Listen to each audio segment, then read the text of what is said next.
The Mongol destruction of the Khwarazmian Empire by History Does. Let's go. If you want to go see bonus content, extended content, go over to our Patreon. That link's in the description box down below. £3 a month. Cheaper than a meal deal.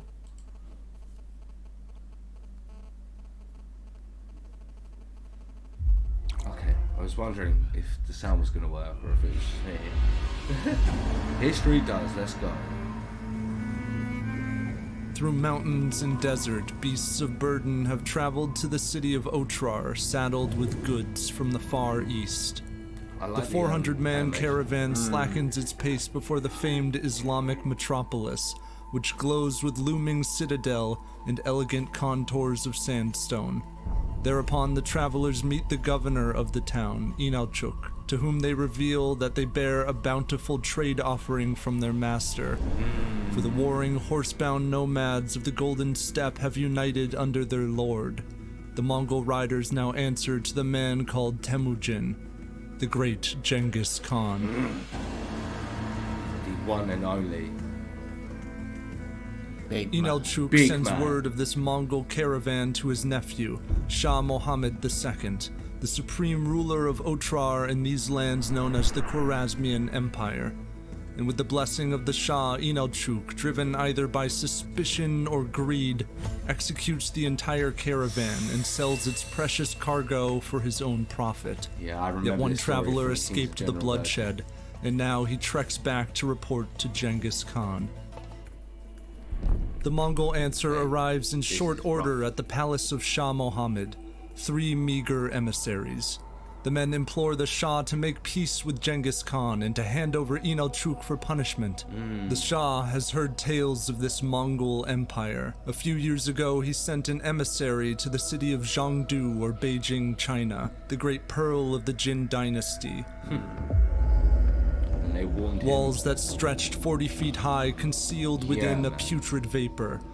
For as the party advanced, the earth underfoot became slick with yellow pools of human fat, and what they perceived as banks of snow from a distance were chalky heaps of innocent bones. The Mongols have breached the Great Wall, and they are ravaging China. The Shah decides to arrest the 3 emissaries of the Khan. One he has killed. He forces the other 2 to return to Genghis Khan with their beards disgracefully shaven, carrying the head of their companion. Inviting the Shah does not fear war.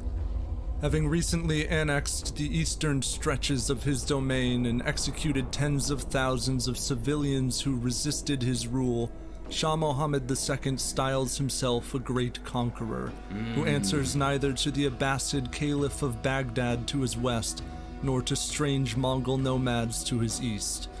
The edge of his empire ascends jagged in the east, to form a great barrier of mountains. The Shah knows when the Mongols come to retaliate, they will march through the gap between its peaks, the Zungarian Gate. Khwarazmian troops ride into position. But there is another pass, ancient and treacherous, through the mountains of Tian Shan.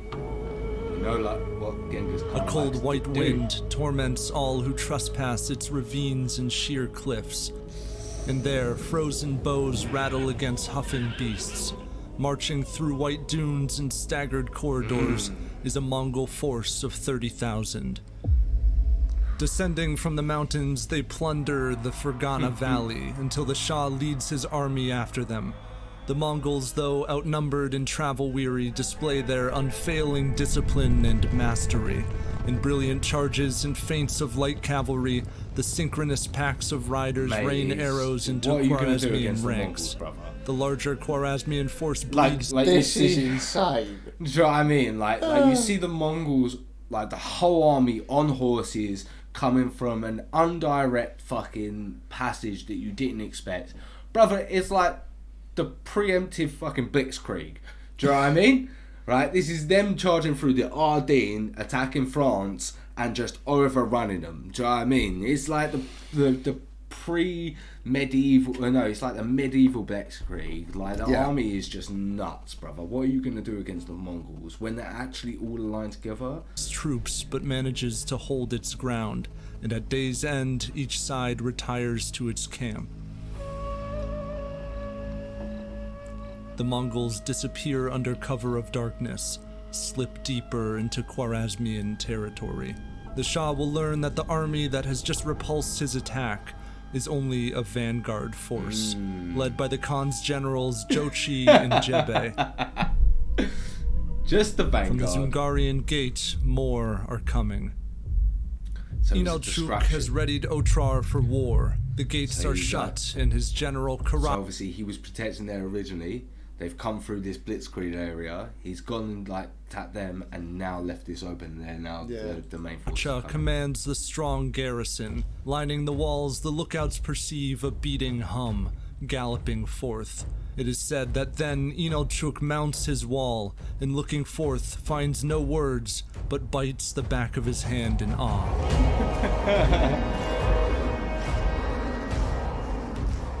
For the air became blue, the earth ebony, the sea boiled with the noise of the drums. With his finger he pointed to the army on the plain, a host to which there was no end. This is the great Genghis Khan and his army, come to take revenge. The walls will hold them back for now, but the Mongols lay siege to Otrar, using newfound Chinese weaponry. As the gray months pass, the nomads circle the gates and sever supply lines into the city. Many suffering Khwarazmians possess only a tenuous fealty to the Shah. Some are subjects recently forced under his control, who suffer the crippling taxes he has levied to raise his army. Yeah.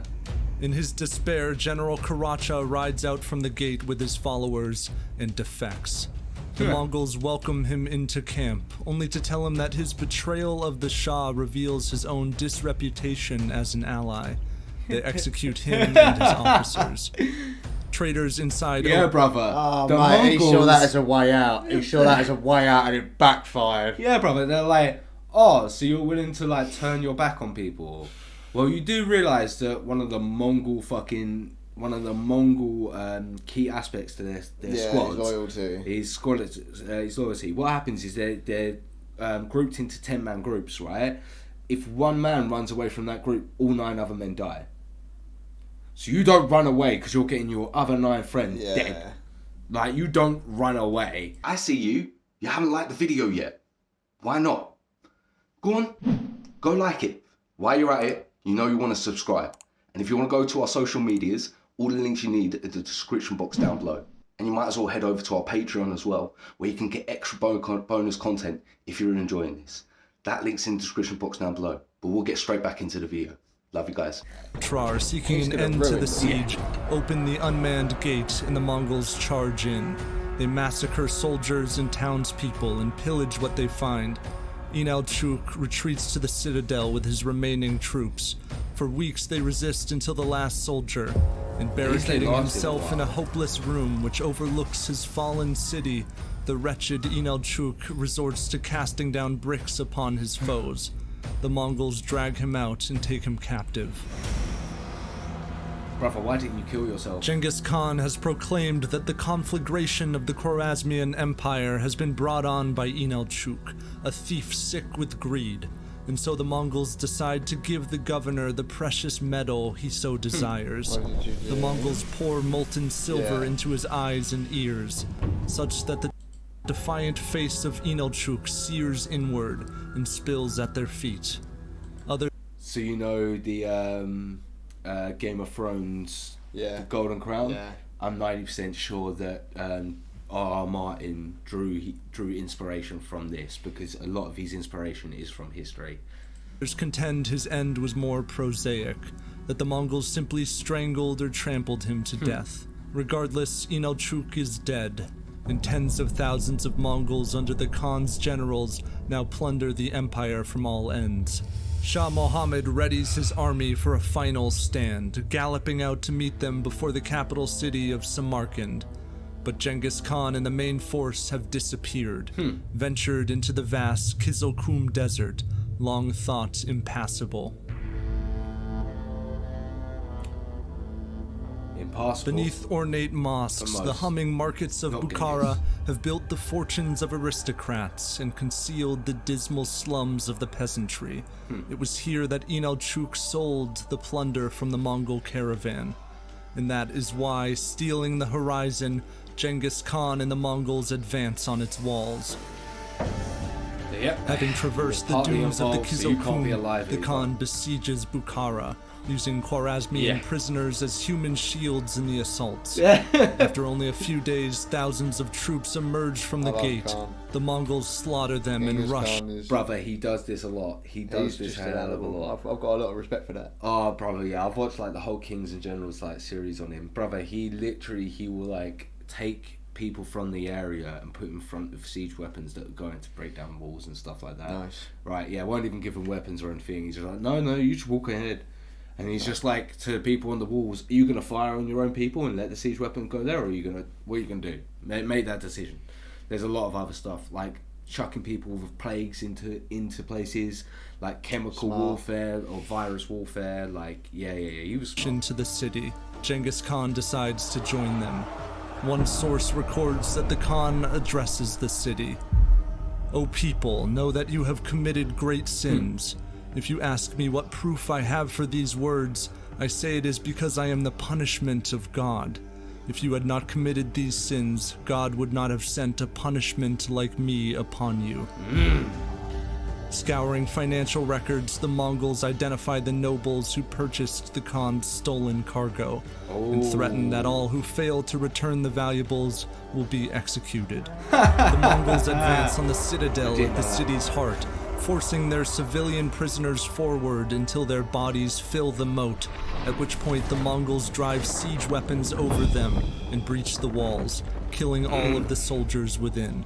Few inhabitants are spared the depredations of the pillaging Mongols, who torture the rich into relinquishing their valuables, violate screaming young women, and kill, conscript, enslave, or banish all other civilians. Jesus. The city catches fire. If you Its say mosques no, and it gets slums are bad. left in ashes as the Mongol army rides out and marches on the capital of Samarkand. The Mongols near the walls and devastate the Khwarazmian charges that come to relieve the city. Genghis Khan then learns that the Shah has threaded the Mongol line and vanished into the wilderness. He sends thousands of troops under Jebe and his finest general Subutai to track the Shah, while his main force moves to finish Samarkand. The Kangli and Turkic defenders in the capital ask to surrender and insist that they had never wished to resist the Mongols. Genghis promises them that they will be spared, but his cold pragmatism and truth permits none to resist. As soon as they give up their weapons, the Mongols kill all of them. Yep. Yeah, brother. It's bad. They systematically massacre the rest of the town, sparing only a handful of useful artisans and a few women to take as concubines. And as the Shah flees, the scythe falls on each of his cities. Sporadic Khwarazmian victories serve only to enrage the invaders. In Urgench, vengeful Mongol generals puncture the dams that hold back the river and drown every soul within. Later, in Nishapur, it is said that the Mongols separated into stinking piles the heads of men, women, and children, sparing almost no living thing. Dark legends of the Mongols no doubt grow wild in these lands, where Genghis has come to be called the Accursed One. So in short, don't kill the Genghis Khan's messengers. Yeah, that's crazy. They just done that for one bloke. All of I this got pissed. because he says that messengers should be held with respect because they are the words of the ruler. You took 2 beards off and then you beheaded 1, so you fucked 3 guys. Yeah, and you lose your whole empire. The whole empire's gone. Not one city, not the capital, like the whole empire. Everything's gone. Everything's fucked up. Yeah, you don't piss him off. Don't piss off The Genghis Khan. Khwarazmian throne that defied him has been deserted, for Shah Muhammad II has been hunted to the wild outskirts of his kingdom, only a day's pace ahead of Subutai and his troops. The Mongols capture most of the Shah's family. They kill all of his sons they find and take his daughters as concubines. Then they banish his mother to Mongolia to live the rest of her days in poverty. And hidden on an island surrounded by the somber waves of the Caspian, the Shah yields to some disease. In the coming year of 1221, his son Jalal ad-Din will rout many Mongols and lead a Khwarazmian resistance until Genghis Khan personally crushes his army and forces him into the jungles of India. The Khan knows that in Asia and Europe there are yet many peoples and places to conquer, and so across the burning lands once claimed by the Shah, the Mongols press onward. The Mongols are already, in my opinion, the greatest warriors of all time, but I was still entranced by the documentary Timur, Mongol Messenger from Magellan TV. And that is just going to be an advert by History Does. Our camera is running low on battery. We thoroughly enjoyed this. I've already subscribed to his channel because I've heard so much about it. I hope you guys enjoyed it. If you haven't already, head over to his channel where you can see extra different type of content. That link's in the description box down below. If you want to go see bonus content or extra content from us, go over to our Patreon. That link's in the description box down below. We will see you in the next video. Like, comment, subscribe. Yeah, bye.